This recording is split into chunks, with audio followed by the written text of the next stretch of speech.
Bonjour et bienvenue dans le Journal des Sanghas, l'émission que vous propose Buddha Channel en complément de son site internet www.buddhachannel.tv.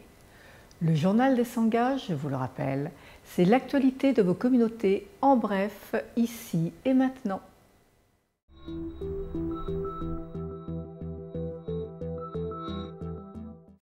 Le centre du refuge vous invite pour un week-end de retraite ouverte et silencieuse du 5 au 7 juillet, dirigé par la vénérable Ajahn Sundara. Dechen Choling vous propose du 6 au 14 juillet une retraite Soyons courageux. Lehab Ling vous invite pour une retraite annuelle de méditation du 4 au 8 juillet.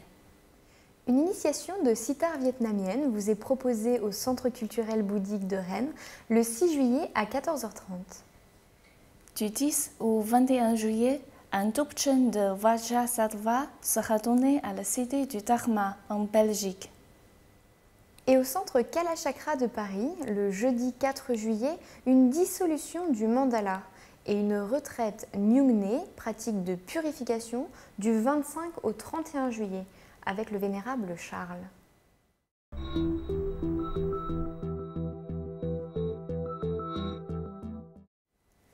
Dans la rubrique annuaire, nous vous présentons un centre ou un institut qui contribue à sa manière à répandre le Dharma. Aujourd'hui, l'association Yeshe Korlo Pema Yangdzong, un centre bouddhiste européen de méditation et de retraite Dzogchen. Basée dans un lieu paisible en contrebas du petit village de Bly, l'association Yeshe Korlo Europe fut créée en 1997 à Vallenpoulière, à l'initiative de son éminence, le 9e Gangteng Tulku. L'association est connue sous le nom de Yeshe Korlo Pema Yangdzong. Son objectif premier est de relayer l'extraordinaire enseignement de Guru Rinpoche, qui visita le royaume du Bhoutan dès le 7e siècle avant de se rendre ensuite au Tibet.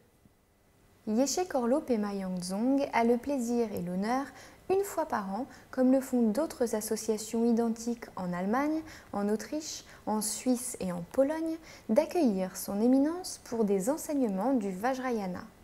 L'association propose par ailleurs, au cours de l'année, quelques week-ends d'enseignement. Pour plus de renseignements sur l'association Yeshe Korlo Pema Yangdzong, rendez-vous sur www.yeshekorlo-pemayangdzong.com ou dans la rubrique annuaire de Buddha Channel.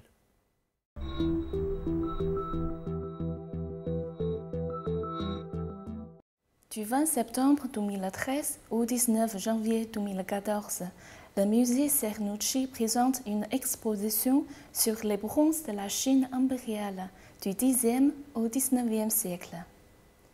Le bronze a été, en Chine, un matériau de prédilection pour la confection d'objets rituels depuis les premières dynasties. Au Xe siècle, après plusieurs siècles de prédominance de la religion bouddhique, afin de renforcer l'autorité impériale de la dynastie des Song, les rites antiques liés aux ancêtres impériaux, au ciel et à la terre prennent une nouvelle importance. La collecte des vases rituels antiques, leur catalogage, le déchiffrement de leurs inscriptions deviennent alors une occupation de nombreux lettrés. Les bronzes comptent désormais, après les peintures et les calligraphies, parmi les objets les plus coûteux et les plus recherchés des collectionneurs. Recettes de restauration, d'imitation et de contrefaçon fleurissent à partir de cette époque.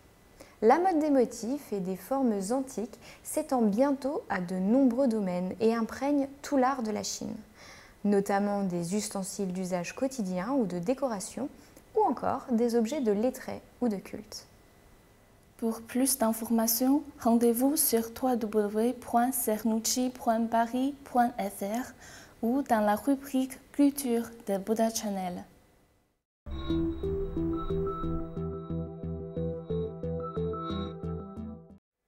Nous voulons vous présenter aujourd'hui le CD Buddha Channel Musique 1. C'est un CD de détente et d'inspiration.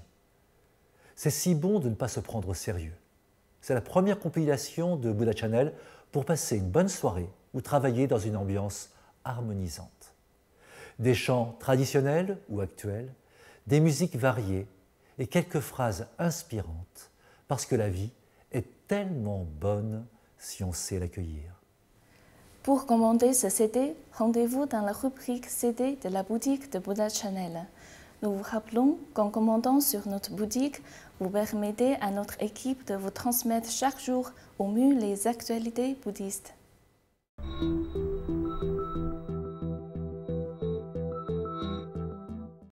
Le journal des Sanghas touche à sa fin. Rendez-vous le mois prochain pour vos actualités du mois d'août. En attendant, je vous invite à nous rejoindre sur notre site www.buddhachannel.tv et sur notre fanpage Facebook. Je vous souhaite une très belle journée à tous.